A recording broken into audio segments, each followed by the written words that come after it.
와, 이곳에 서 있으니까 굉장히 감회가 남다르네요. 네, 되게 두렵고 떨리는 마음입니다. 항상 이 옆으로 이렇게 지나갈 때 여기 마이크를 제가 이제 가지러 잠깐 단에 올라갔었거든요. 그때 항상 실례와 묻고 아버지 죄송합니다 이러고 올라갔던 자리가 이 자리였어요. 하나님의 이 기름 부으심이 흐르는 이 자리를 참 제가 오늘 이 자리 가운데서 부족하지만 이렇게 아버지의 힘을 빌러 이 자리 가운데 제가 섰네요. 참 두렵고 떨리는 마음입니다. 네, 여러분 부족하지만 성령님께서 인도하심을 믿고 담대히 선포할 테니까 여러분들께서도 자리 시간 가운데 예배 가운데 말씀 가운데 성령님 인도하심 가운데 은혜 받으시기를 바랍니다. 네, 옆에 있는 분들에게 한번 인사하실까요? 네, 신실하신 하나님을 믿으십니까? 라고 한번 인사해 보실까요? 네, 신실하신 하나님을 믿으십니까? 네, 여러분 신실하신 하나님을 믿으십니까? 아멘. 자, 한 번 더 인사하도록 할게요. 네, 나의 가는 길 주님께서 인도하십니다. 라고 한번 인사하십니다. 아멘. 자, 여러분, 저는요, 설교 가운데 예로 들 수 있는 사람이 저밖에 없어요. 제가 많은 경험을 해온 것도 아니고 여러 사람들의 많은 어떤 간증들을 들은 것은 아니지만 저는 제 자신 자체가 간증거리입니다. 그래서 이 시간 여러분께 저희 삶 가운데 역사하셨던 하나님의 인도하심을 같이 좀 나누기 원합니다. 네, 저는 18살 때 하나님께 부르심을 받았어요. 18살 고2죠, 그쵸? 우리나라 고2인데 고2면 누구나 이제 내가 어느 길을 가야 될까? 내년이 고3인데 난 뭘 먹고 살아야 되지? 난 무엇을 해야 될까? 라는 고민을 가장 많이 하는 시기가 아닐까 합니다. 물론 고3 때도 하겠지만 고2 때 그래서 나는 무슨 일을 해야 될까? 어떤 것을 하면서 하나님께 영광을 돌릴 수 있을까? 라고 생각을 하던 찰나에 저희 김웅림 권사님께서 교사로서 저희 경양교회에서 선생님을 하고 계셨어요. 그래서 저희 경양교회에서 권사님이 계심으로 인해서 저희의 목사님, 조연아 목사님이 이제 알게 되셨거든요. 그래서 제가 진로를 놓고 고민을 하고 있으니까 저희 권사님께서 한번 가서 기도를 받아보는 것이 어떻겠느냐라고 저한테 얘기를 하시는 거예요. 사실 저는 제가 따로 하고 싶어 하는 게 있었어요. 저는 세상 소위 말로 얘기하면 딴따라죠. 저는 가수가 하고 싶었어요. 노래하는 게 너무 좋았고 음악이 너무 좋아서 너무 음악을 하고 싶은 마음에 나는 가수로서 내 인생을 정해야 되겠다. 그리고 가수로 하나님 앞에 영광을 돌릴 수 있으면 내가 그럴 수 있도록 해야 되겠다라고 마음을 먹었었어요. 근데 권사님 눈에도 우리 가족의 눈에도 영 가수로 가는 거는 길이 너무 힘든 거예요. 노래 잘하는 사람이 너무나 많으니까. 요즘 막 프로그램들 굉장히 많잖아요. 오디션 프로그램들, 그쵸? 뭐 K-pop 스타, 그 외에 또 뭐 슈퍼스타 K 굉장히 많잖아요. 노래 잘하는 사람이 너무 많더라고요. 진짜 천지에 깔렸더라고요. 하나님께서 노래의 달란트를 좀 많이 주신 것 같아요. 그래서 노래 잘하는 사람이 너무 많다 보니까 부모님들 보시기에도 노래로 얘가 성공하기에는 조금 무리가 있겠다 싶어서 이제 불안하신 거예요. 그래서 기도를 한번 받아보자는 권사님의 그 요청을 제가 받아들였어요. 그래서 경양교회에 이제 오게 됐습니다. 경양교회에 오게 됐는데 그때 제가 지금은 있지 않지만 우림 자매의 언니죠. 그쵸? 우아 자매가 그때 여기서 같이 상담으로서 섬기고 있던 시절이었어요. 그래서 목사님께 허락을 받고 이제 우아 자매께 제가 대형 기도를 받았었어요. 그래서 대형 기도를 받았는데 저는 굉장히 충격이었어요. 나름 모태신앙으로서 이제 하나님을 섬겼었지만 나는 나를 주의 종으로 쓰실 거라는 생각은 꿈에도 해본 적이 없었거든요. 그래서 우아자매가 기도를 했는데 하나님께서 그러시는 거예요. 신영아, 내가 너를 다른 일 가운데 쓰기를 원한다. 나는 너를 주의 종으로서 사용하기를 원한다 라고 말씀을 하시는 거예요. 근데 그 말을 듣는 순간 너무나 하나님께 죄송했어요.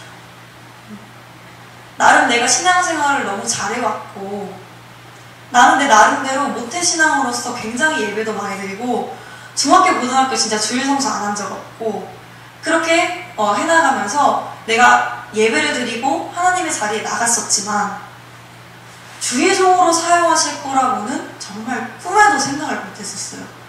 그래서 이걸 들었는데 제가 눈물이 났던 이유는 그 상황에서도 내가 하나님의 뜻을 찾지 못하고 가수라는 것을 내가 내 멋대로 나 하고 싶다고 나 가수 함으로써 그 가운데 하나님께 영광 돌릴 수 있겠지라고 생각했던 그 생각을 했던 내 자신이 너무 죄송스러웠던 거예요. 그래서 굉장히 많이 울었어요. 굉장히 많이 울었고 너무 하나님께 죄송했어요. 그리고 하나님 앞에 아버지, 그럼 내가 주의 종으로서 아버지 앞에 쓰겠습니다.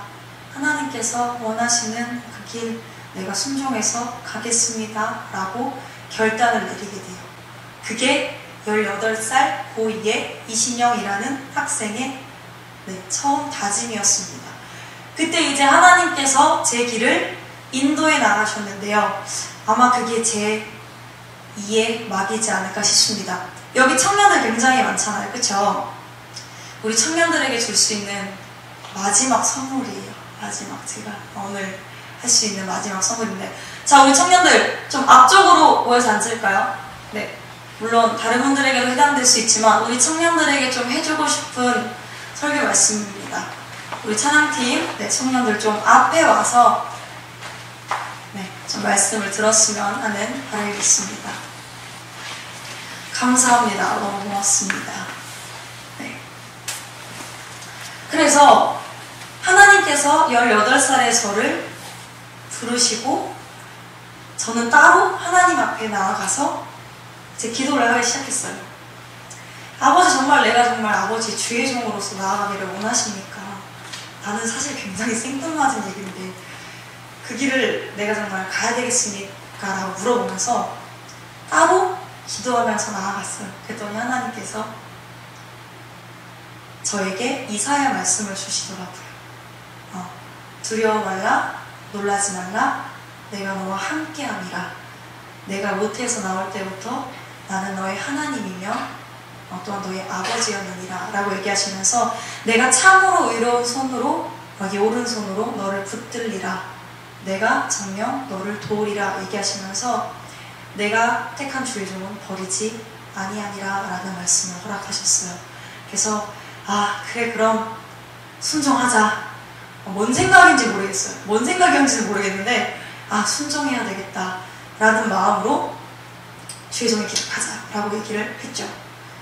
그래서 고2 때 그 마음 다짐을 하고 이제 고3을 바라보게 됐어요. 자, 그러면 고3의 가장 큰 질문, 자, 우리 고3 얼마 마치지 않은 은정이 양이랑 했어. 자, 고3의 가장 처음 되자마자 딱 생일 딱 1월 1일 넘었어요. 무슨 생각을 가장 먼저 합니까? 무슨 생각 가장 먼저 했어요? 우리 고3들. 대학 진학. 그죠, 대학 진학. 그죠, 대학 진학? 얘기해줬어요, 성우님이. 대학 진학. 내가 어느 대학을 갈 것인가. 그쵸, 그게 문제잖아요. 저도 똑같았어요. 주의 종으로서 내가 가야 되는데, 그럼 어느 대학을 가야 될까? 어디 신학과를 가야 될까? 이제 이게 걱정인 거예요. 그래서 어디 신학과를 가지? 어디를 가야 될까? 그 생각을 먼저 했어요. 그랬더니 주변에서 다들 네가 순복음재단의 꿀을 먹고 자랐으니까 한 세대를 가는 것이 어떻겠느냐라고 많이들 얘기를 하시더라고요. 근데 그때는 이제 한 세대 지금 총장님도 그렇고 조용기 목사님도 그렇고 WCC와는 지금 관련이 없었으니까, 그쵸? 그 당시에는 그랬겠으니까. 그래서 한 세대, 그러면 내가 꼴을 먹고 자란 순복음 재단의 한 세대를 한번 내가 노려봐야 되겠다, 노려봐야 되겠다 생각을 해서, 그래 그럼 나는 한 세대 너로 정했다 라고 마음을 먹고 기도를 하기 시작을 했어요. 제가 1년을 꼬박 기도했어요. 한 세대를 놓고 1년을 꼬박 기도를 했어요. 근데 제가 좀 기도를 편하게 했어요. 무슨 말이냐면, 자, 고3들 문제집값 굉장히 많이 나가는 거 혹시 아시나요? 우리 은정양 이제 고3 할 때 문제집 몇 권 샀어요? 몇 권 샀어요? 10권 넘게 샀죠? 그쵸? 저 몇 권 샀을 것 같아요? 한번 찍어서 맞춰봅시다. 저 몇 권 샀을 것 같습니까? 몇 권? 한번 말씀해보세요. 그냥 불러보세요. 숫자 아무거나. 2권? 또 다른 분? 저 몇 권 샀을까요? 우리 은미야, 저 몇 권 샀을 것 같아요? 몇 권 샀을 것 같아요? 두세 권 정도? 박선식 선생 저 몇 권 샀을 것 같아요? 안 샀어. 빙고! 빙고! 저 수능을 위해서 문제집 한 권도 안 샀어요. 한 권도 안 샀어요. 여기 부모님들 계시겠지만 수능이든 뭐든 중고등학생들 굉장히 문제집 값이 굉장히 많이 나가요. 네. 그래서 우리 중고등학생들 가끔 어머님한테 이렇게 돈 받아가지고 엄마 나 문제집 사야 돼 이래가지고 몰래 가가지고 친구들이랑 맛있는 거 사먹고 있죠, 이러분들. 그러시면 안 돼요. 부모님들 뼈 빠지세요. 그러시면 안 됩니다. 네. 근데 저는 한 권도 안 샀어요. 제가 어떻게 기도를 했냐면요. 하나님 본디 저는 그렇게 머리가 좋은 사람이 아닙니다. 아버지 나는 공부에 재능이 없어요.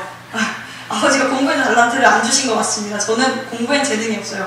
어떻게 1년 동안 공부를 해서 그거를 빠지지 않고 고3 끝마칠 때까지 11월 달에 시험이 있잖아요. 그때까지 내가 어떻게 이거를 공부를 다 해가지고 이걸 외워서 내가 그때까지 안 잊어보고 그것도 한 과목 보는 거 아니잖아요. 뭐 봅니까? 언어 영역 있죠. 수리 영역, 그쵸? 외국어 영역, 또 뭐 사회탐구는 굉장히 많아요. 그쵸? 저희가 또 선택해서 보는 사회탐구 있죠. 제2외국어 볼 사람은 제2외국어 보고 또 봐요. 근데 저는 그럴 자신이 전혀 없었어요. 나는 1년 동안 그거를 머리에 담을 자신이 없었거든요. 그래서 하나님께 얘기했어요. 나는 그런 자가 아니니까 아버지 무조건 수시로 들어가겠다. 나는 수능 내 사전에 수능은 없다.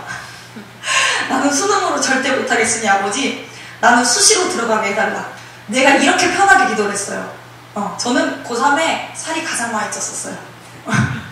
쪄봤자 얼마겠지 이렇게 얘기하시겠지만 제 평생에 그래도 가장 살이 많이 쪘을 때가 고3이었어요. 얼마나 마음이 편했으면 고3에 살이 가장 많이 쪘겠습니까? 그래서 아버지한테 아버지 나는 무조건 수시입니다.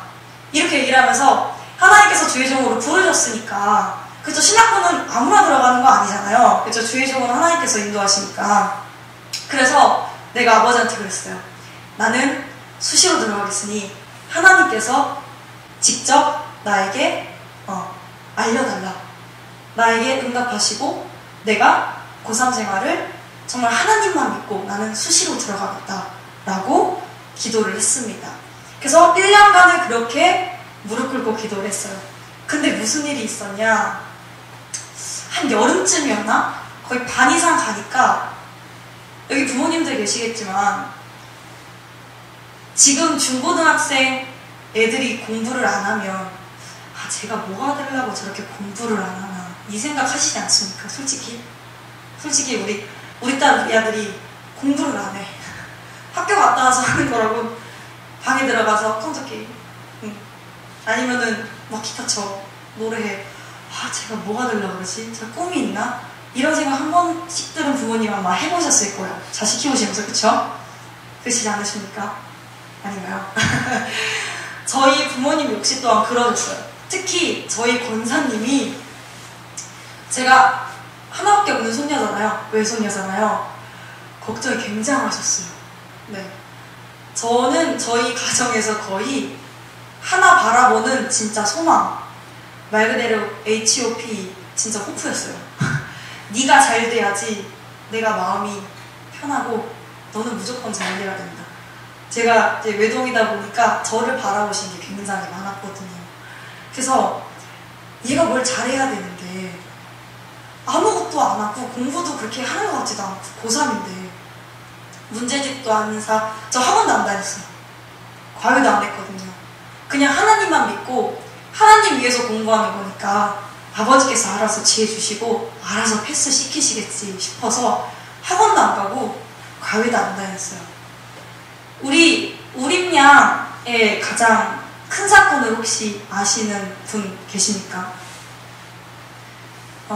저한테는 되게 신선한 충격이었어요. 들어보신 분도 계시겠지만 우리 우림양이 초등학생 때 만나요. 나는 중학교를 가지 않겠다. 나는 중학교를 가지 않겠다 라고 하면서 내가 중학교에 가지 않아야 되는 이유 10가지를 이렇게 종이에다가 써서 저희 목사님과 장로님께 제출했다고 해요. 그 내용이 잘 제가 기억은 나지 않지만 그 어린 나이에 초등학생이 10가지나 이렇게 써가지고 내가 중학교에 가지 말아야 되는 이유를 제출하는 건 제 입장에서도 이거는 있을 수가 없는 일이에요. 굉장히 신선했어요. 굉장히 신선했죠. 근데 우리 목사님께서는, 우리 장로님께서는 그 모습이 너무 기특했던 거예요. 그래서 우리 우림양을 믿어주고 그래 그럼 검정고시를 네가 봐라라고 얘기를 하셨었어요. 그쵸? 근데 우리 목사님과 장로님과 반대로 우리 권사님은 굉장히 불안해하시면서 하루는 이제 거실에서 저녁을 먹기 위해서 다시 가족들이 나와서 준비를 하잖아요. 저희 엄마랑 저랑 얘기를 나누고 있는데 권사님이 가만히 저희 엄마랑 저랑 얘기하시는 걸 들으시다가 정말 땅에 철퍼덕 앉으셨어요. 철퍼덕 앉으시더니 막 우시는 거예요. 아니 신영아, 네가 고3인데 네가 도대체 뭐가 되려고, 뭘 하려고, 공부도 안 하고 공부도 하지도 않고 학원도 안 가고 과외도 안 가고 뭐 하려고 그러냐고, 뭐가 되려고 그러냐고 나한테 막 진짜 서럽게 우시는 거예요. 막 엎드리셔가지고 막 땅 치시면서 이렇게 막. 근데 그 마음 이제 보는 것 마음이 제가 사실 찢어지죠. 할머니 눈에 내가 그렇게 비쳤다는 것 자체가 되게 많이 찢어지는데, 근데 제가 오히려 그때 그랬어요. 권사님한테 할머니 도대체 뭐가 걱정이십니까?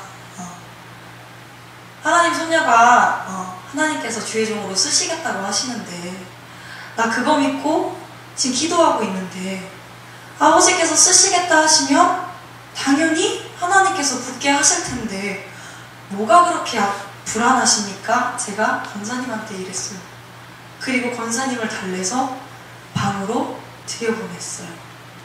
우리 권사님은 그렇게 얘기하시고, 여기 부모님들 많이 계신데 한번 따라 하실까요? 네. 닥달하지 말고, 좀만 더 크게 닥달하지 말고, 믿어주고, 기도로 밀어주자. 아멘. 여러분, 부모님들 정말 자녀들이 생각이 없는 게 아니에요. 아무리 어려도 자기들은 생각이 있다고 생각하는 게 중고등학생, 우리 청소년들이에요. 하지만 물론 걱정이 되실 수 있긴 하겠지만 뒤에서 기도로 믿어주고 밀어주면 정말 그것이 우리 자녀들에게 나타나요.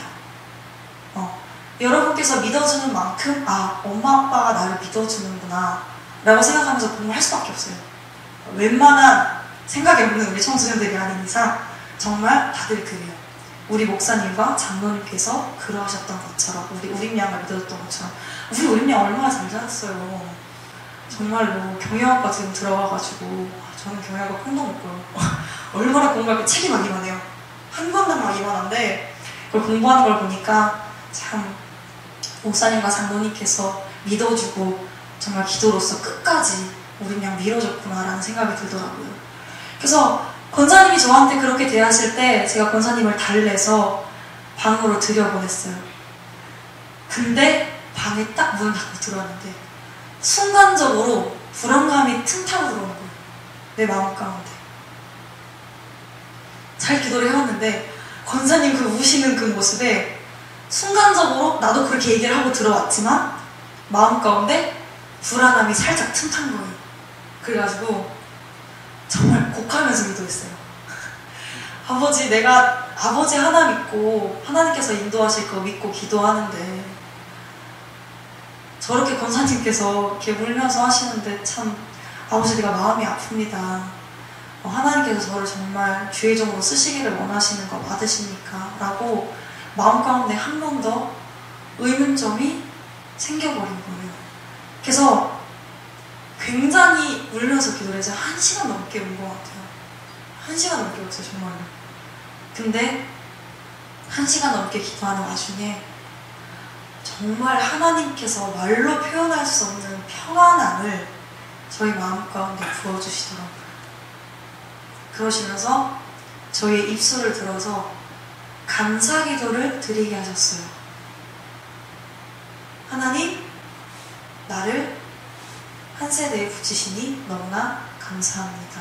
라고 먼저 고백하도록 저희의 입술을 들어서 그거를 듣기를 원하셨고 그 얘기를 저희의 입술로 하기를 원하셨어요. 그래서 하나님 앞에 제가 그 감사 기도를 올리면서 걱정 안 해도 되겠구나. 괜한 생각을 했구나, 내가. 그 생각을 했었습니다. 그래서 마음을 다잡고 열심히 다시 수시간을 말하며 내 사전에 수능은 없다 이러면서 공부를 해나가기 시작을 했어요. 그래서 드디어 이제 원서 넣는 날이 왔거든요. 제가 원서 넣는 날을 아직도 기억해요. 왜냐면 제 생일이었거든요.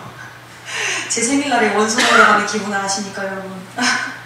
제 생일이 9월 9일인데 그날 딱 원서 첫날 이제 원서를 넣는 날이었어요. 그래서 제일 먼저 학교도 정해졌겠다. 하나님께서 응답도 주셨겠다. 뭐하러 내가 고민을 하겠느냐 해서 바로 그 선생님들 계시는 지금 중고등학교도 교무실이라고 그러나요? 맞나요? 기억이 잘 안 나요. 오래돼서 그런지. 그 선생님들 계시는 자리에 가가지고 이제 하나씩 쓸 거예요. 고3들이면 아시겠지만 학교에 넣을 지원서를 작성을 해요. 그래서 자기소개서, 그쵸? 자기소개서, 내가 이 대학에 지원하게 된 동기 이런 것들을 써가지고 지원을 이제 했어요. 근데 제가 제일 첫 번째로 했더라고요. 한세대학교 신학부 제일 첫 번째. 그래서 나중에 면접 보러 갔는데 이렇게 면접 보러 가면 선배들이랑 선생님께서 그 번호를 붙여주세요.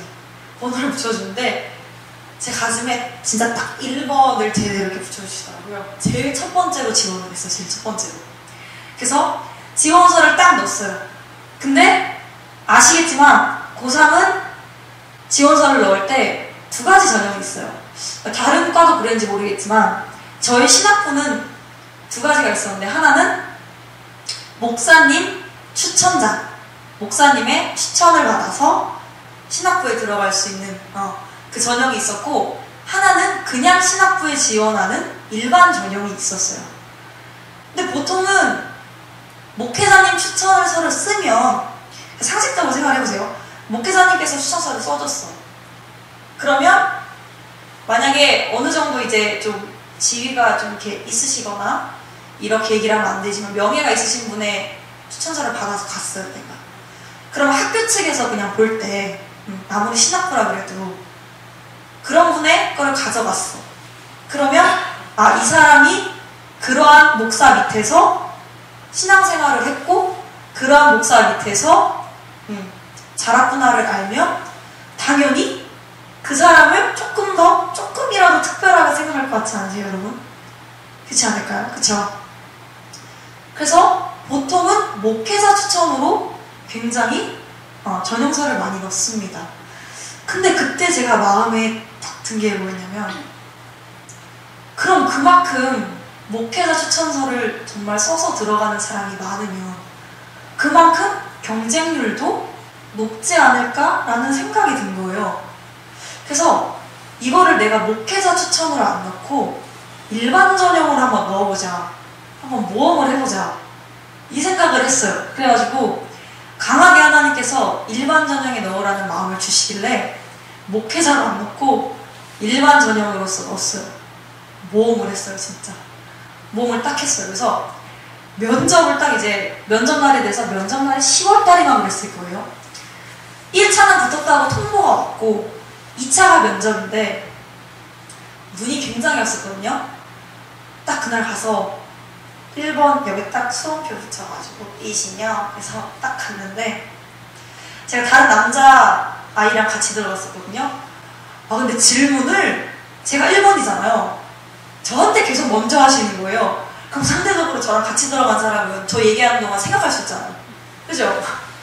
나 먼저 물어보니까 나는 계속 제일 첫 번째 질문에 답을 해야 되잖아요. 그래서 되게 고역이었어요. 되게 고충이었는데 어떤 일이었는지 하나님께서 교수님들의 마음을 붙잡으셨는지 굉장히 저를 똑똑하게 보셨더라고요.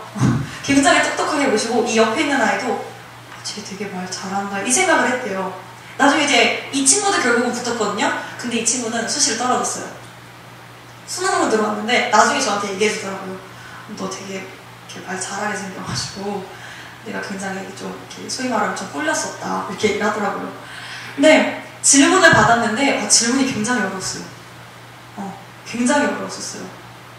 뭔지 기억이 지금 되게 흐릿한데 되게 어려웠어요. 그래서 그거였습니다. 제사 음식을 먹어야 되는지 말아야 되는지. 근데 제가 하나님께 기도할 때 아버지 면접 가운데 제가 아는 질문 나올 수 있도록 대답할 수 있도록 좀 도와주시는데 제사 음식을 이러니까 뭐지? 막 이런 거예요. 제가 미처 공부를 그러니까 그걸 제대로 정확한 명확한 대답을 할 수 있는 질문이 아니었던 거예요. 그래서 애매하게 정말 맞는지는 모르겠지만 제 생각을 얘기했어요.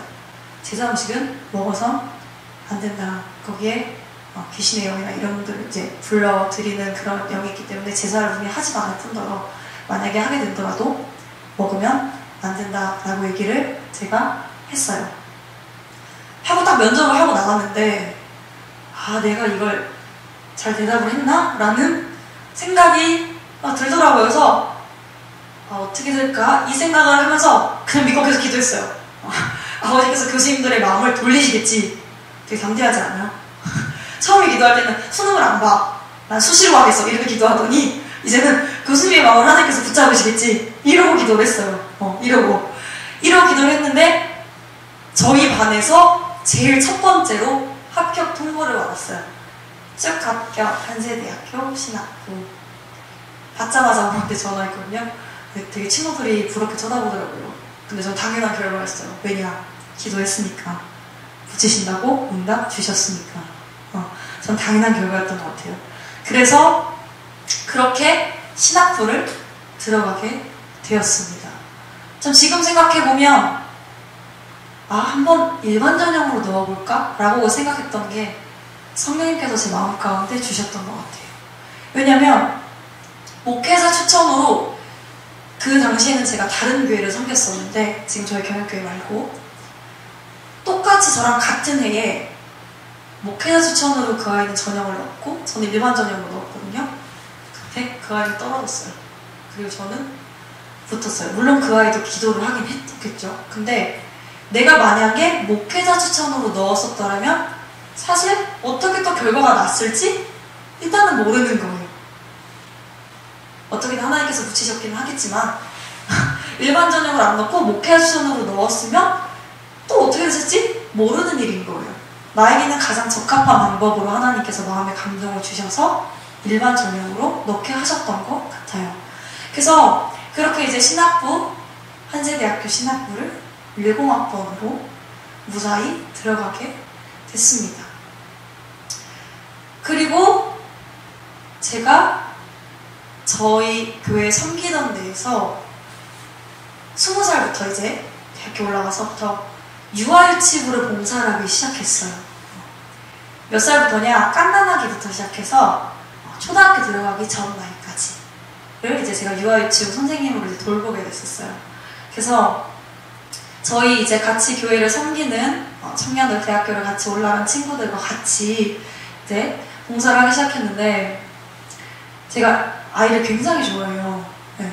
하나님께서 물론 부어주신 마음도 있지만 아이를 굉장히 좋아하는데 저희 이제 그 유아유치부 맡으신 전도사님께서 제 친구 중에 유아교육과를 들어간 아이가 있는데도 불구하고 이신영 선생님께서 애를 굉장히 잘 보시는 것 같다고 어린아이들을 저한테 다 맡기셨어요. 그래서 깐난하게 드시니까 제가 우유 다 먹였어요. 우유 다 먹이고 재우고 막 2살, 3살 막 쫓아다니면서 막 안고 막 이랬었어요. 그래가지고 아이들을 그 가운데서 2년을 교사로서 봉사를 했어요. 2년을 봉사로 했는데 제 마음 가운데 너무 갈증이 있는 거예요. 뭐에 대한 갈증이었냐? 말씀에 대한 갈증이 너무 올라오는 거예요. 그때 이제 한참 저희 교회에서 은혜, 복 받는 거, 기복신앙이죠. 그러니까 좋은 것만, 좋은 말씀들만 얘기를 하시다 보니까 나 이런 말씀 말고 좀 다른 말씀 좀 먹고 싶다.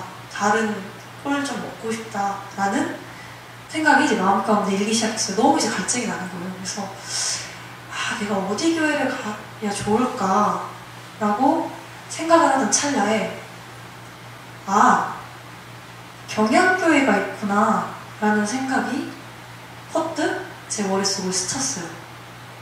그래서 원래 이제 그 고2 때 대형기도를 받고 잠깐 경양교회를 권사님과 같이 출석을 하다가 제가 20살 되면서 그쪽에서 봉사를 하면서 이제 중간에 없었던 텀이 있었어요. 근데 21살 때, 그쵸? 2년 뒤에 다시 경양교회로 말씀을 들으러 오게 됐어요. 그래서 12월 31일 날에 송구영신 예배부터 시작해서 이제 경양교회를 다시 다니겠다라고 마음을 먹고 저희 이제 전도사님께 말씀을 드리고 죄송하지만 제가 저의 사역을 위해서도 그렇고 제가 좀 영적으로 성장할 수 있는 곳에 가고 싶습니다 라고 얘기를 하고 경양교회로 이제 온 거예요. 어디 교회를 가겠다라고 얘기는 하지 않았지만 그때 이제 전도사님께 제가 더 이상 이제 봉사하지 못할 것 같습니다 라고 얘기했는데 그때 제가 갈 때 그 새로 선생님께서 임신을 하셔가지고 쌍둥이를 임신을 했는데 저 가신다는 소리 듣고 선생님 가시면 어떡하냐고 애나고 선생님한테 맡기려고 그랬는데 가시면 누가 돌보냐고 막 이렇게 우스갯소리를 얘기하셨어요. 근데 어쩌겠습니까? 갈증은 나고 계속 기복신앙은 듣기 싫고 내 마음 가운데 큰 마음이 계속 이제 이르니까 경양교회로 옮겨오게 된 거죠. 근데 시간 지나서 보니까 하나는 지금 이제 제가 얘기할 거지만 하나는 이 경양교회로 하나님께서 인도하신 이유가 있었어요.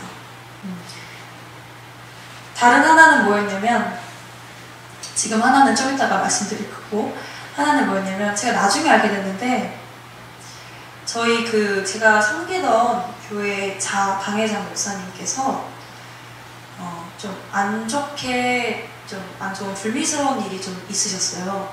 이게 어떤 일이었냐면 여자 주의종, 그러니까 이제 신학생인데 보통 이제 교회에서 사역자가 필요하면 학교를 통해서도 문자를 보내거든요. 한 세대나 뭐 이런 데를 통해가지고 신학부에 문자를 넣어요. 어디 교회, 어디 파트 부분에 사역자를 구하겠다. 문자가 가는데 이제 그분이 늦게 신학교를 들어가신 청년이었어요. 청년부에 섬기던 분이었는데 그분이 이제 그 문자를 보고 아무래도 이제 면접을 봤던 것 같아요. 그러니까 자교회를 다니면서 자교회에서 이제 파트를 구하는 걸 보고 면접을 보러 갔던 것 같아요. 제 기억에는 아닐 수도 있겠지만 그래서 면접을 봤는데 붙었었나 봐요. 그래서 새로 유아유치부를 전임으로 맡게 됐는데 당회장님이랑 약간 성적으로 좀 안 좋은 불미스러운 일이 있었던 것 같아요.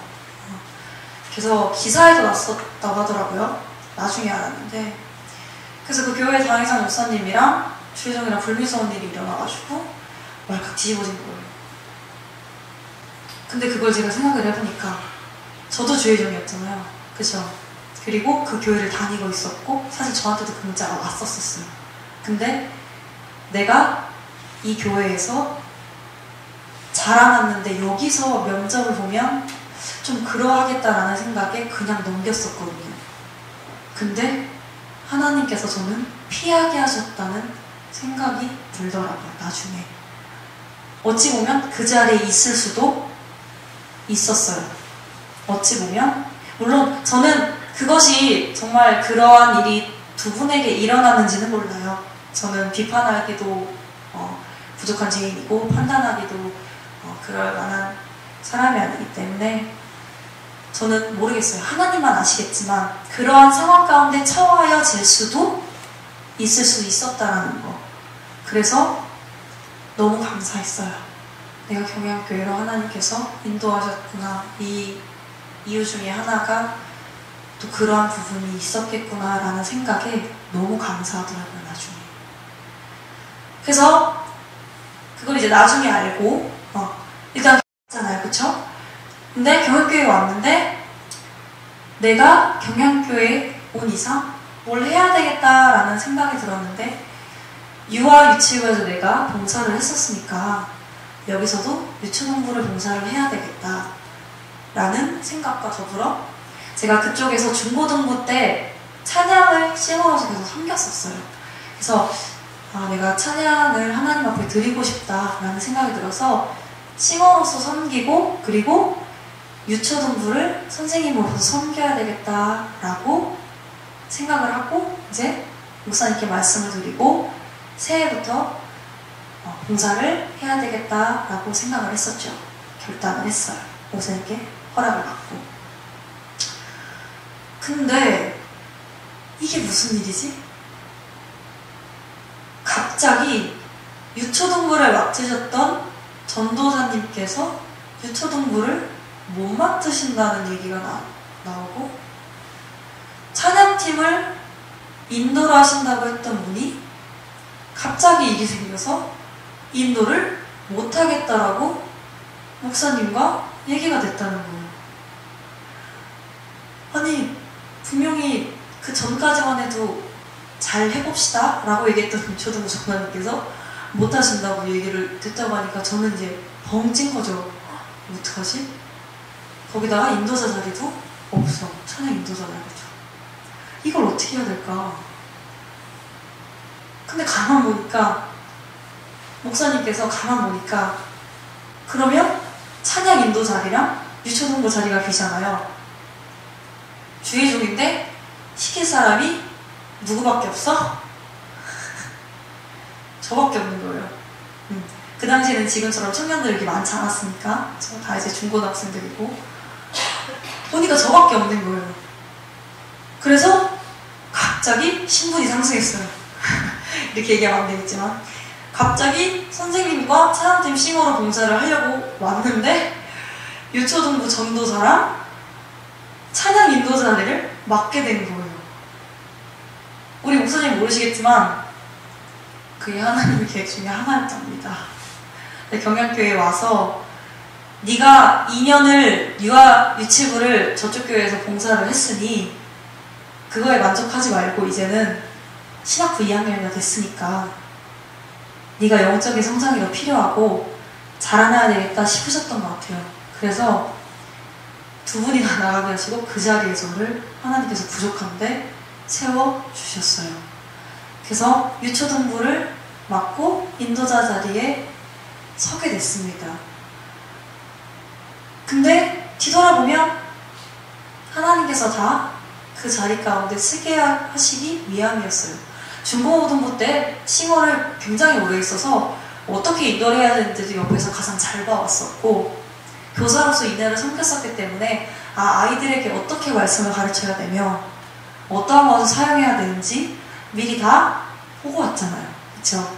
그래서 많이 어렵지는 않았어요. 어떻게 해야 되는지에 대한 방법에서는. 하지만 부족한 부분이 굉장히 많았죠.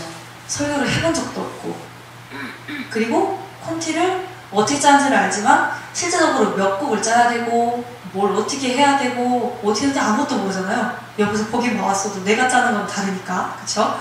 그래서 굉장히 부족한 저를 그 자리 가운데 세우셨는데 그냥 에라 이미 시키셨으니까 담대하게 해야 되겠다 싶어서 담대하게 했어요. 그 당시에 우림 양이 이제 필리핀 갔었었죠. 그쵸? 제가 그래서 이제 쓰고 나서 우림 양이 왔는데 이제 우림 양이 저한테 얘기해주더라고요. 그렇게 담대하게 하실 줄 몰랐다고. 그 얘기를 저한테 하더라고요. 얼마나 감사해요. 하나님을 믿고 담대하게 선포할 수 있게 하나님께서 허락하시니 얼마나 감사해요. 그쵸? 그래서 콘티를 어떻게 짜야 되며 어떠한 식으로 흘려보내야 되고 아이들을 어떻게 가르쳐야 되고 어떻게 설교를 해야 되는지 차차 자리를 잡아가기 시작했어요. 그래서 인성공부도 시키시고 어떻게 말해야 되는지도 아버지께서 알게 하시고 말씀도 더 읽게 하시고 기도도 하게 하시고 그놈의 콘티는 짜도 끝이 없어요. 목요일날 짜죠. 그죠? 근데 주일날 짜고 나서 다음 주 주일 보면서 그래야 되잖아요. 그럼 또 콘티가 와요. 그러면 막 미치겠는 거예요. 어떻게 또 콘티를 짜지? 그리고 선생님한테 물어봐요. 선생님 콘티 짜야 돼요. 아버지 뭐 짤까요? 맨날 이렇게 물어봤었어요. 현재까지도 그러고 있었어요. 아버지 어떻게 콘티를 짜야 됩니까? 라고 물어보고 그리고 기도하고 이제 콘티를 짜는 편인데 그 신학부 2년 생활을 하는데 제가 2학년에 여기를 왔다 그랬잖아요. 경영교회에. 그러면 학교를 아직 다니고 있다는 얘기였어요. 그쵸? 신학부 2학년 때 왔으니까. 근데 한 세대가 군포에 있어요. 제가 고등학교 2학년 때 주예종을 해야 되겠다는 그 콜링을 받음과 동시에 일산에서 파주로 이사를 갔어요. 그래서 파주에서부터 군포에 있는 한세대학교까지 가는데 시간이 왕복으로 하면 6시간이 걸려요. 가는데 3시간, 돌아오는데 3시간. 총 6시간. 1학년 때는 수업이 좀 있거든요. 교양 수업 듣고 이러면 공강이 없어요. 하셔서 아시겠지만 공강이 없어요. 그러면 월, 화, 수, 목, 금, 5일 다 나가는 거예요. 그거를 하루에 왕복을 6시간씩 계속 나가는 거예요. 그리고 9시 수업이 있는 날에는 저는 몇 시에 일어났을 것 같아요? 여러분 3시간 걸려요. 그럼 몇 시에 일어나죠? 계산해보세요. 몇 시에 일어나요? 6시 그쵸? 근데 준비하는 시간 있잖아요. 내가 6시에 나가야 되는 거잖아요. 3시간이 걸리니까 최소한 1시간 반을 준비해야죠. 그러면 나는 몇 시에 일어나야 돼요? 최소한 4시 반에서 5시 사이는 일어나야 준비를 해서 6시에 딱 버스를 타고 3시간 걸려서 학교를 가는 거예요. 만약에 그날 비가 오잖아요. 눈이 와요. 그러면 차가 엄청 안 가요. 그러면 지각 안 하기 위해서 진짜 안 했었어요. 막 아침에 눈 비비고 일어나기 얼마인지 겨울 되면 더 일어나기 힘들잖아요. 3시간 걸린 데를 그렇게 학교를 다니면서 사역을 시작을 하는데 체력이 안 따라주는 거예요. 너무 힘든 거예요. 막 하루에 왕복 6시간을 해서 설교문을 써야지 콘티는 짜도 돌아오지. 그러니까 얼마나 체력이 딸리겠어요. 그러니까 할 수 있었던 게 기도밖에 없는 거예요. 아버지 힘들어요. 제발 사역할 수 있는 힘을 허락하여 주세요. 그거밖에 할 수 있는 게 없었어요. 정말로. 그래서 하나님께서 허락하신 힘으로 여태까지 왔어요. 신학생은 굉장히 많은 일들이 일어나요. 이제 우리 이랑군도 주의종으로 부름받았으니까 제가 하겠지만 우리 은미양도 나중에 하겠지만 주의종은 훈련이 신학부 때 가장 많이 일어나요. 그 전에도 일어나긴 하지만 신학부에 들어감과 동시에 훈련은 시작돼요. 트레이닝 스타트 이렇게 되는 거죠. 그래서 훈련 시작하시는데 사역도 있지, 몸은 힘들지, 근데 인성훈련도 시키시지. 그리고 제가 굉장히 외로움 가운데 많이 있게 하셨어요. 사역자는 외로움을 견디지 못하면 사역하기가 굉장히 힘들어요. 외동이라서가 외로워서가 아니라 여러 가지 저에게 짊어졌던 부분들. 저희는 이제 권사님, 그래서 할머니가 계시지만 저희 엄마가 조장, 부역장을 하시지만 일 나가시느라 기도를 잘 못하셨어요. 그래서 주의종인 저를 기도로 뒷바라지를 많이 못 해주셨거든요. 그래서 항상 저는 돈으로 저를 이렇게 정말 멋있는 데려다 주시고 좋은 음식 먹게 하시는 게 아니라 저는 아까 얘기했듯이 기도로 밀어주는 거 그거 하나면 좋겠거든요. 근데 그게 좀 많이 안 돼서 되게 많이 섭섭할 때도 있었어요. 섭섭할 때도 있었는데 그렇게 기도로 밀어주지 못하는 게 많이 섭섭해서 나는 더 힘들어가는데 이거를 어떻게 얘기할 수도 없고 가족들한테 주의종 길 가는데 힘든 거를 얘기한다고 물론 이해는 할 수 있어요. 근데 주의종 길을 가시지를 않기 때문에 그거를 얘기를 할지라도 사실 온전히 그거를 이렇게 이해하시지는 못하세요. 그 거룩한 부담감이라고 하죠. 그죠? 저희 목사님께서 항상 설교하실 때 그러시죠. 아버지 저 목요일 40회 때 뭐 얘기해야 되냐고 설교할 것도 없다고. 똑같아요. 저도 아버지 유초등부 설교할 거 이제 뭐 해야 되겠습니까? 콘디 주님 저 뭐 해야 돼요? 그것과 더불어 거룩한 부담감이 막 이렇게 오고 이걸 혼자 견뎌내야 된다. 하나님께서 주의 종을 이렇게 떨어뜨려 놓는 데가 있거든요. 바다에 이렇게 던져놓으시고 네가 알아서 나 바라보고 헤엄쳐 나와라 라고 하시는 그 시기가 있어요. 그때는 저는 이제 경양교회 와서 사역하면서 일어섰던 것 같아요. 그래서 그 2년을 굉장히 힘들게 버텨왔어요. 엄청 울었어요. 은미양이 저한테 이제 가끔가다 물어봐요. 전도사님 저 이런 부분이 있는데 이거 순복하면서 이제 버텨내야 되는 거겠죠? 라고 이제 물어봐요. 그러면 저는 진짜 할 말이 그거밖에 없어요. 네. 그러셔야 돼요. 이렇게 얘기할 수밖에 없더라고요. 진짜로. 정말 꿋꿋하게 버텼어요. 쓰러질 경우가 몇 번 있었는데 그냥 쓰러져도 꿋꿋하게 버텼어요. 왜냐면 하나님께서 시키신 훈련이니까. 이거 통과 못하면 다음 걸로 넘어가지도 못하니까. 그래서 그 2년을 그렇게 외로움과 싸우면서 인성훈련, 어떻게 설교하고 어떻게 짜야 되고 어떻게 해야 되는지를 훈련을 계속 해나갔어요. 그리고 나서 하나님께서 어느 날이었나? 작년이었나요? 이번 연도였나요? 이번 연도였던 것 같아요. 갑자기 하루에 3시간씩 기도를 시키시는 거예요. 3시간씩 기도를 시켰어요. 물론 기도를 하긴 했지만 하루에 3시간씩 기도를 해본 적은 없었어요. 많아봤자 1시간 반? 그 정도인데 3시간을 시키시더라고요. 하루에 3시간씩 방언을. 그래서 왜지라고 생각은 했지만 수업 공강 도중에도 제가 이제 저희 기도실에 들어가서 기도를 하기 시작했어요. 3시간씩 기도를 한 지 꽤 됐을까요? 꽤 됐는데 수요 예배 때 이제 목사님과 저희 반주자님과 제가 예배를 드리는데 그때 박승옥 집사님께서 매번 수요일날 나오셨었거든요. 근데 그때 딱 시기에 뭔 일이 있었는지 박승옥 집사님이랑 고영숙 집사님께서 못 오시던 시기가 있었어요. 갑자기 수요 예배 때 못 오시던 때가 있었어요. 그래서 저랑 저희 목사님이랑 저희 반주자님 셋이서 예배를 드린 거예요. 근데 목사님께서 갑자기 찬양이 끝나고 나서 1, 2, 5래.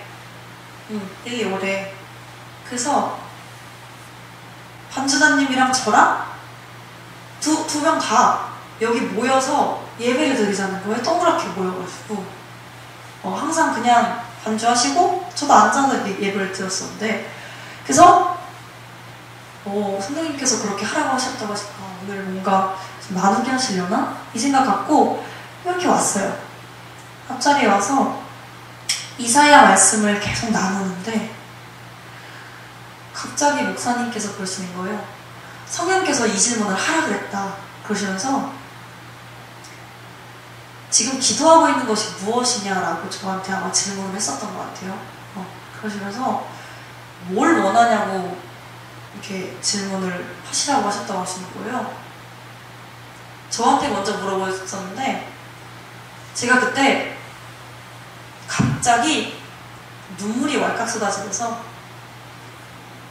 하나님, 내가 사실 5년 동안 기도해온 게 있는데 아버지, 내가 방언 통변의 은사를 너무 받고 싶습니다.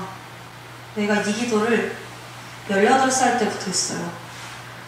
부름을 받았을 때부터 했어요. 하나님, 우리 조연아 목사님을 보면서 나도 저렇게 상담을 하면서 많은 이들을 하나님께로 좀 돌리고 싶다라는 그 생각이 들었었기 때문에 너희는 더욱 신령한 은사를 사모하라는 말씀을 붙잡고 기도를 5년 동안을 해왔었어요.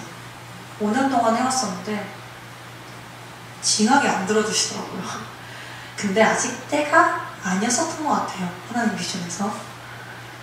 근데 그날 갑자기 네가 무엇을 원하느냐라고 무엇을 기도하고 있느냐라고 하시는 그 질문에 울면서 제가 그렇게 대답을 한 거예요. 내가 5년을 기도를 했는데 아버지 왜 안 들어주십니까? 아직 때가 아닙니까? 내가 5년이나 기도를 했는데. 울면서 그 말이 나온 거예요. 그 말을 했더니 우리 목사님께서 성령님이 하시기를 내가 지금 너희 가운데 있는데 무엇이 안 되겠느냐라고 하시면서 그날 그 수요 예배 때 방언 통변의 은사를 허락하셨어요.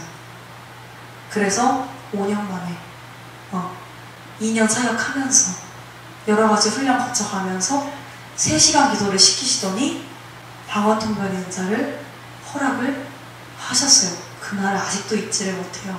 날짜까지 기억해요. 6월 24일. 정말 잊지를 못하겠더라고요. 너무나 감사했어요. 지금 우리 청년들 이렇게 월요일, 화요일, 수요일, 목요일, 금요일 다 와서 기도 드리잖아요. 그쵸? 특별히 더 기도시키시는 분들 계실 거예요. 그냥 기도하는 거 아니에요. 하나님께서 분명히 부어주실 것이 있고 여러분들을 통해 사용하실 것이 있기 때문에 기도하게 하시는 거라 믿습니다. 그래서 방언 통변의 은사를 받고 난 뒤로부터 더 그것을 사용하기 위해서 노력도 많이 하게 되고, 그리고 찬양 가운데도 기름 부으심을 하나님께서 더욱더 부어주셨어요. 처음에 물론 많이 봐오고 어떻게 하는지 알았겠지만 그냥 그렇게 하는 거랑 내가 기도를 하면서 점점 빚어져 가면서 찬양 가운데 기름 부으심을 흘러보내는 거랑은 굉장한 차이가 있어요. 그래서 기름 부으심을 더욱더 흐르게 하셨고 하나님께서 그 가운데 버틸 수 있도록 온전히 정말 하나님께서 다 해주셨어요. 그렇게 2년을 사역을 하다 보니 지금 제가 이 자리에서 목사님이 안 계시는 동안에 찬양을 인도하고 강대상에서 설교를 하게 됐네요. 뒤돌아보면 참 내가 진짜 이런 것도 해야 될까라는 순간 굉장히 많았어요. 신학부 하면서 이거 진짜 해야 될까. 2학년 때 저희 아빠께서 사고가 나셔가지고 유치원 이제 원장으로서 같이 섬기셨었는데 아이들 다 데려다 주고 난 다음에 차를 타고 오시다가 한 고등학생을 이렇게 쳤는데 그 고등학생이 그 자리에 즉사한 거예요.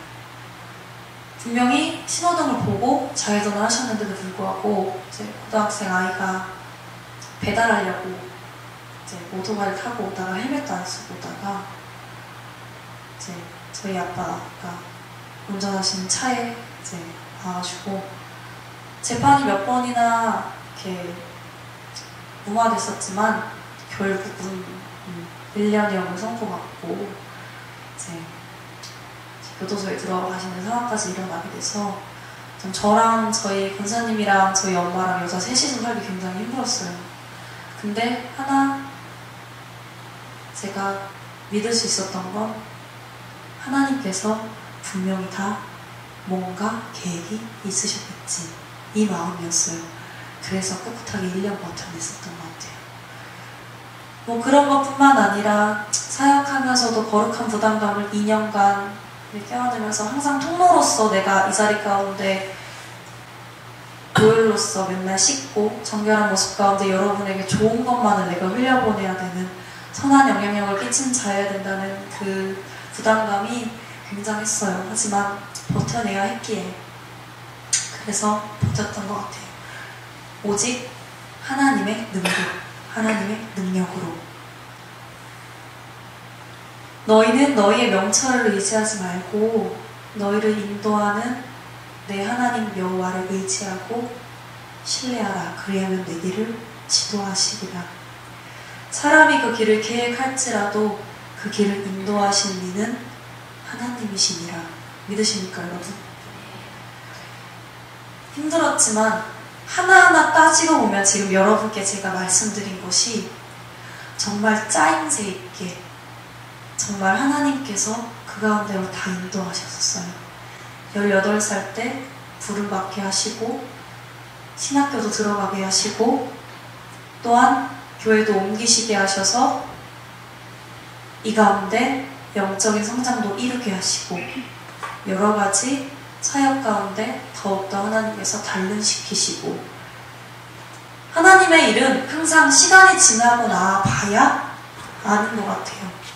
아, 하나님께서 인도하셨구나. 이것을 항상 저희는 시간이 지나고 나야 알아요. 성령님께서 그렇게 내 삶 가운데 역사하셨구나를 알아요. 지금 우리 여기 청년들 굉장히 많죠. 아, 나 뭐 벌어먹고 살아야 되나. 우리 영화가 전에 대원 나가는 거 보니까 나 뭐 벌어먹고 살아야 아버지? 이랬다는데 영화군 노래하는 제사장은 하나님께서 정말 다 먹이시고 입히십니다. 아멘. 크게 한번 해주시죠. 네. 아멘입니다, 여러분. 제가 찬양하면서 주의 종로 있으면서 얼마나 많은 섬김을 받았는지 얼마나 감사한지 몰라요. 정말로. 저희 찬양팀 아시겠지만 다 청년들이죠. 그죠? 특히 우리 반주자님은 저는 정말 굉장한 것 같아요.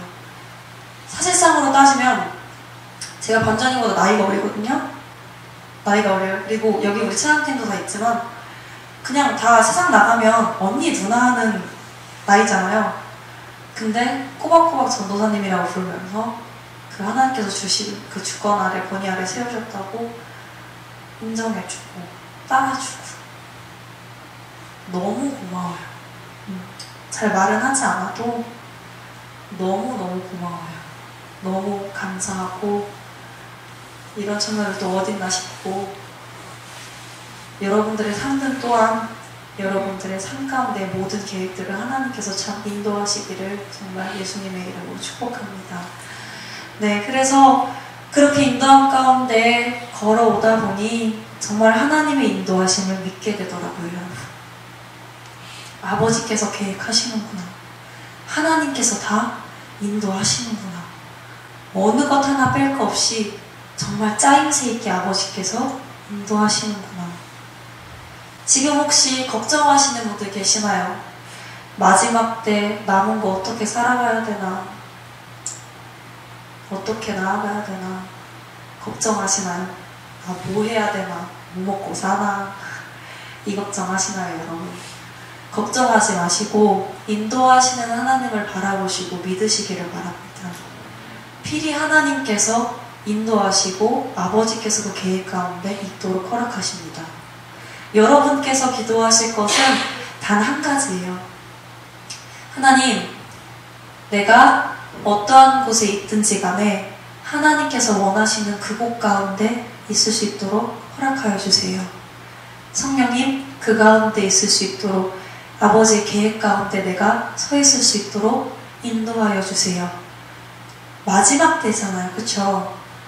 하나님께서 더욱더 여러분에게 정말 인도함을 받기를 정말 간구하기를 원하세요. 그 마음 가운데 성령님과 함께 자가동력하면서 여러분을 향하신 계획들을 이루시기 원하십니다. 그걸 여러분들이 믿고만 나아가신다면 아무것도 거칠 것이 없을 것 같아요. 정말로. 얼마 전에 저희 집에서 구역 예배를 드렸었거든요. 근데 저희 엄마가 조장님이고 부역장님이시다 보니까 저희 집에서 예배를 드리게 됐어요. 이제 전도사님을 모시고 예배를 드리게 됐는데 다들 이제 예배가 끝나시고 담소를 나누시면서 어쩌다가 자식들 얘기가 나온 거예요. 근데 저희 권사님도 이제 그 전에 섬기시던 교회였기 때문에 다 아시는 분들이어서 담소만 같이 나누셨어요. 근데 자식들 얘기가 나오니까 우리 권사님도 이제 손녀 얘기를 하셨겠죠? 그죠? 손녀인 저를 얘기하셨겠죠? 권사님 되게 많이 사랑받으시네. 권사님께서 얘기를 하시는 도중에 서로 믿는 자들인데도 불구하고 그런 얘기가 나온 거예요. 어디 뭐 회사 어디를 이렇게 취직을 했다 이런 얘기가 이제 나온 거예요. 순간적으로 이제 권사님 마음에 이제 그 생각이 든 거죠. 아, 내 손녀딸도 이왕이면 큰 교회에서 좀 사역을 좀 하면서 좀 이렇게 훈련받았으면 좋겠다라는 생각이 들었었나고요. 그래서 얘기를 하시다가 저는 방에 있었거든요. 똑똑 하시더니 들어오셔가지고 저한테 여의도 순복음교회를 한번 지원을 해보는 게 어떻겠냐고 저한테 얘기를 하시더라고요. 그래서 제가 너무 화가 나가지고 권사님한테 그랬어요. 권사님, 큰 교회가 중요한 게 아니라, 할머니, 큰 교회가 중요한 게 아니라 작은 교회에 있어도 하나님께서 있게 하시면 있게 하는 거고, 큰 교회든 작은 교회든 훈련시키시는 게 다른 것은 아니다. 물론 어떠한 차이는 있을 수 있겠지만 작은 교회에서 오히려 하는 것이 저는 더 복되다고 생각을 해요. 더 많은 것을 할 수 있거든요. 그래서 권사님, 큰 교회를 지원을 하는 거는 마지막 때 더 의미가 없어요. WCC 이런 거 나오고 이러는데, 물론 수목교회에 안 좋은 사람도 있다는 건 아니에요. 아니지만 이왕이면 하나님께서 원하시는 곳 가운데 내가 가기를 원하지, 뭐 여의도 순명교회고 뭐 사랑의 교회고 큰 교회를 다 떠나서 아버지께서 원하시는 곳 가운데 가야지, 사역을 해야지 내가 원하고 싶은데 간다고 가는 거는 아닙니다. 제가 얘기를 했어요. 그랬더니 권사님께서 나중에 그러시더라고요. 내가 미안하다고. 잠깐 내가 세상적으로 생각을 했었다고. 내 손녀딸 생각하다 보니까 내가 그렇게 일했었다고 미안하다고 얘기를 하시면서 앞으로 전도사님, 저 하나님께서 원하시는 곳 가운데 사용할 수 있도록 도와달라고, 하나님께서 다 인도해달라고 저는 뒤에서 기도해 주시겠다고 하시더라고요. 여러분, 세상적인 거 생각 안 할 수는 없어요. 하지만 우리는 믿는 자들이잖아요. 그쵸?